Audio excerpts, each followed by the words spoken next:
Hello guys, how are you? This is Teacher Caroline. Vamos à correção da semana 4 do terceiro ano do ensino médio, PET 1 de língua inglesa. Leia o diálogo a seguir e responda a questão 1. I can't believe we just have one more year of college. I know. What are you going to do when you graduate? Well, I may go to law school if I get good grades next year. Oh, I'm sure you will. Well, you never know. My parents, não tem um E aqui no parentes, não é parentes, é parents, sem o E depois do T, will be disappointed if I don't go into law. They're both lawyers. Wow, that's a lot of pressure. Yeah, and after I graduate, I'll be able to work in their firm. Uh-huh, well, that's good. Yeah, but I don't really want to be a lawyer. I want to be a journalist. I guess I need to decide before I go home for the summer. Well, good luck. Então, eu não acredito que nós temos só mais um ano de faculdade. Eu sei. O que você vai fazer quando se formar? Bem, eu posso fazer direito se tiver notas boas no ano que vem. Ah, tenho certeza que vai. Bom, nunca se sabe. Meus pais vão ficar desapontados se eu não fizer direito. Eles dois são advogados. Nossa, é muita pressão. Sim, e depois de me formar, vou poder trabalhar na firma deles. Aham, sim, que ótimo. Sim, mas eu não quero ser advogada, eu quero ser jornalista. Acho que preciso me decidir antes de ir para casa no verão. Boa sorte. Aqui tá falando que ela vai fazer direito, gente, é porque assim, nos Estados Unidos, as faculdades não são como aqui, que você já entra, tipo, vou fazer arquitetura, eu vou fazer medicina, eu vou fazer letras, eu vou fazer biologia. Você não entra no curso direto. A faculdade tem diversos tipos de matérias, diversos conteúdos que você vai estudando e vai acrescentando no seu currículo acadêmico. Quando você chega no quarto ano da faculdade, mais ou menos no terceiro ano para o quarto ano, você vai decidir uma especialização, que é o que você vai fazer qual especialização. Aí eles chamam isso aí de pós-graduação. Pós-graduação no Brasil é um curso especializado que você faz depois que você se forma na área que você escolheu. Lá não, lá assim que você se forma, você é como todo mundo se formou igual a você e podem exercer algumas funções, mas não específicas. Aí para você ser um advogado, para você ser um médico, para você ser um arquiteto, engenheiro, você precisa fazer uma especialização, que aí você vai fazer mais uns 2 anos, 3, sabe-se lá quantos, dependendo do que você escolher. Por isso que tem essa diferença aqui, talvez cultural, que talvez vocês estranhem. Number 1. Complete the sentences about Beth. Letra A. Beth may go to law school when she graduates from college, if she gets good grades. Beth pode ir para fazer faculdade de Direito quando ela se formar da faculdade, se ela conseguir boas notas. Letra B. Beth needs to decide before she goes home for the summer. Beth precisa se decidir antes de ir para casa no verão. De onde que eu tirei esses verbos? Bom, todos são verbos graduate, formar, get, aqui no sentido de conseguir, go, ir. Todos eles têm esse S no final, porque em inglês, quando nós estamos falando de uma outra pessoa, seja ele ou ela, e eu estou falando no presente, ele faz, ela se forma, ela consegue, ela conquista, ela come, ela vai, sempre eu vou utilizar esse S aí no final dos verbos. Em vez de ser go, fica goes, em vez de graduate, fica graduates, e em vez de get, fica gets. Bom, de onde que eu tirei? Eu procurei aqui no diálogo essas palavras que vêm depois do tracinho e aí eu vi qual era o verbo que eu tinha que usar, tá? Então, por exemplo, aqui nós temos o get good grades e eu coloquei como get good grades, só coloquei o S. Aqui nós temos ela falando na penúltima linha, né? I need before I go home.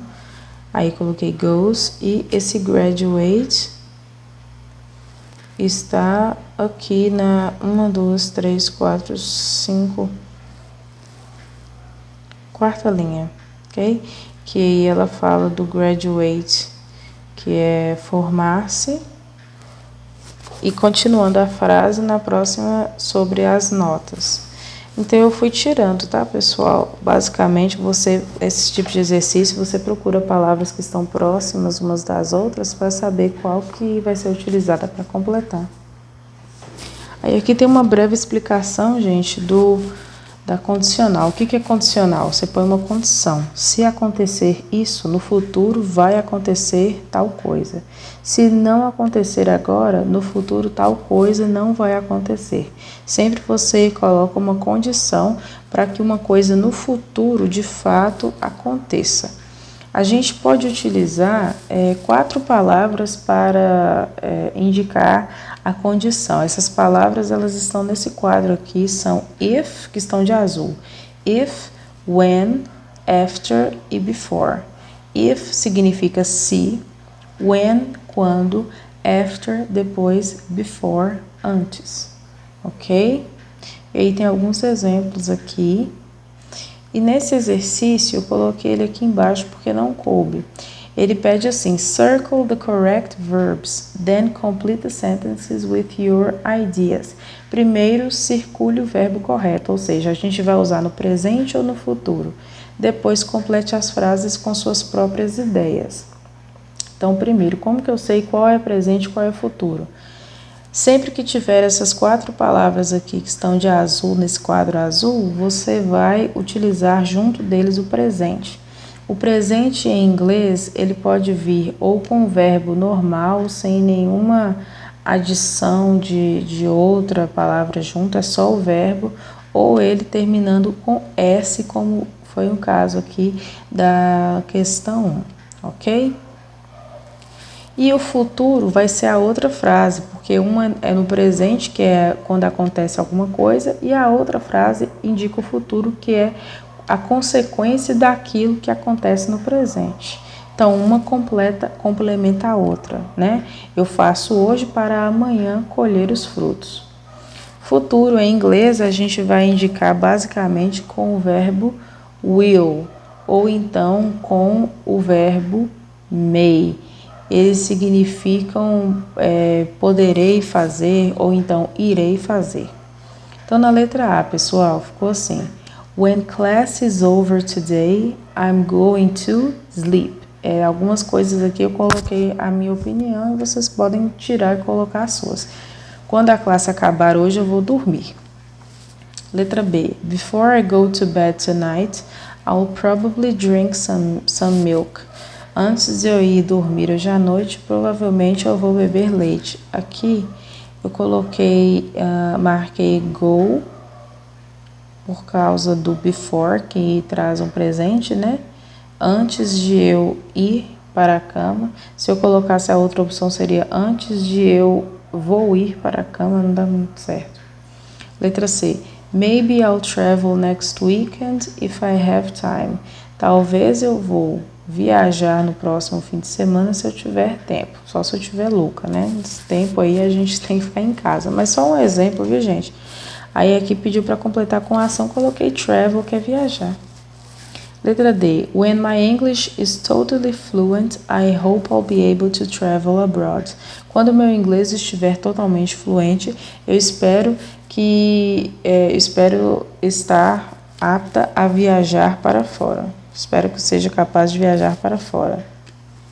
Letra E. If I earn a lot of money in the next 10 years, I may buy a car. Se eu ganhar muito dinheiro nos próximos 10 anos, eu posso comprar um carro. Aqui eu usei futuro com may, M-A-Y, e a outra frase está no presente. Eu sei que está no presente porque o verbo está normal. Não tem nada assim demais, não tem will, não tem uma outra palavra agregada, não termina com outras letras sem ser o S. Letra F. In the future, if I don't have a good job, I might work with my parents. no futuro. Se eu não tiver um bom emprego, eu posso trabalhar com os meus pais.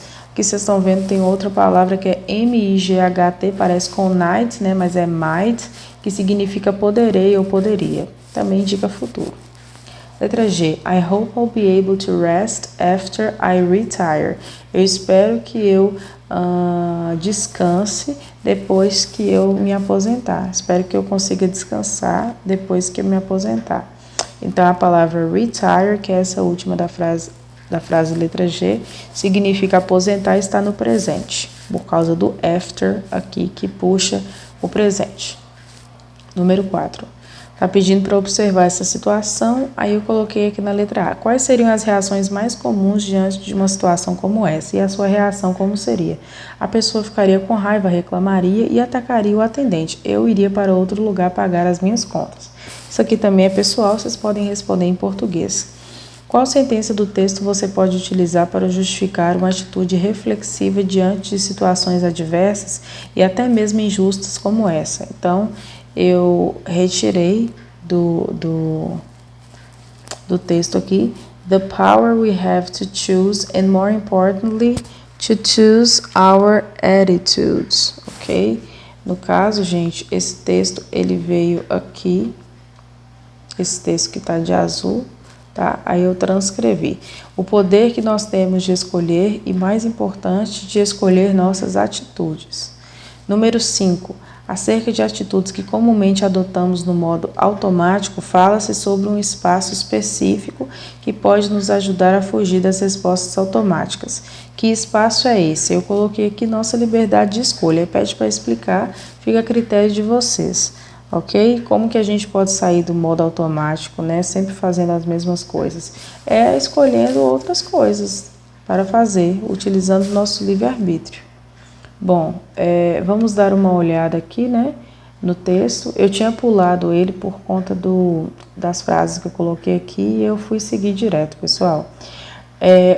O texto a seguir é a continuação do tema Taking Responsibility, que é assumindo responsabilidade.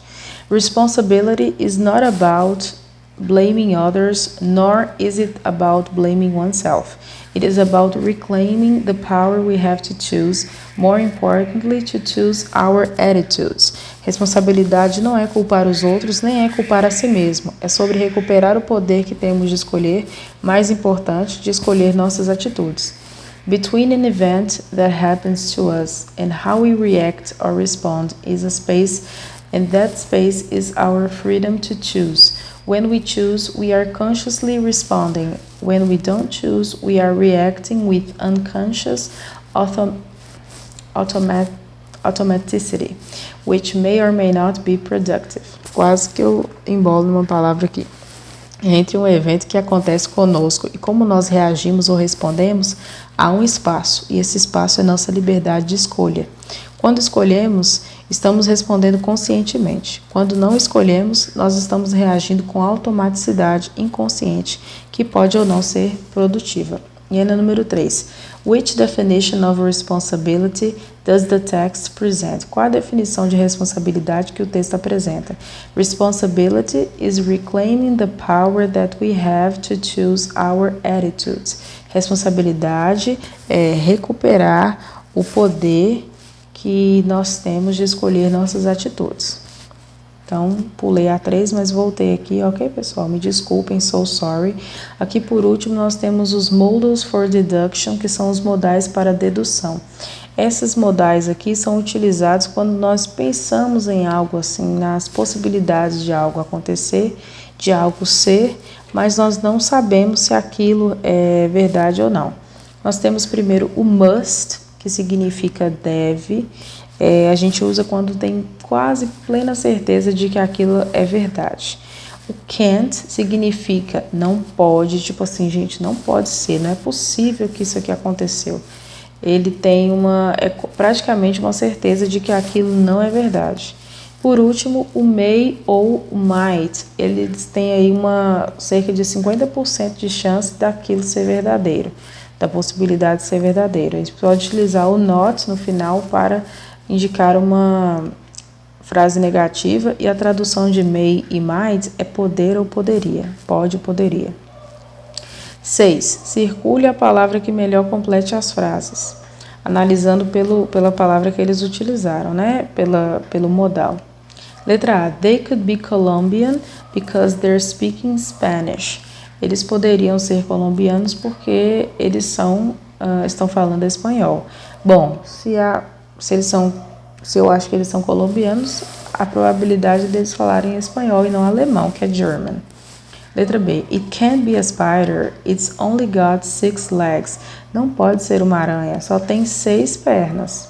No caso, a aranha tem 8, então só pode ser a palavra, só pode ser o 6 aqui, porque ele utiliza can't, que é negativo.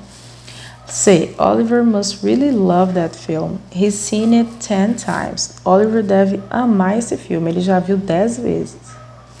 D. Dana can't know what the homework is. She wasn't at school yesterday. Dana não pode saber qual é a tarefa, porque ela não estava na escola ontem. E. Joe must travel a lot. Her passport's full of visa stamps. Joe deve viajar muito, o passaporte dela é cheio de carimbos de vistos. F. Bernie might be tired. She's been working hard all day. Bernie deve estar cansada. Pode estar cansada, ela tem trabalhou muito o dia todo.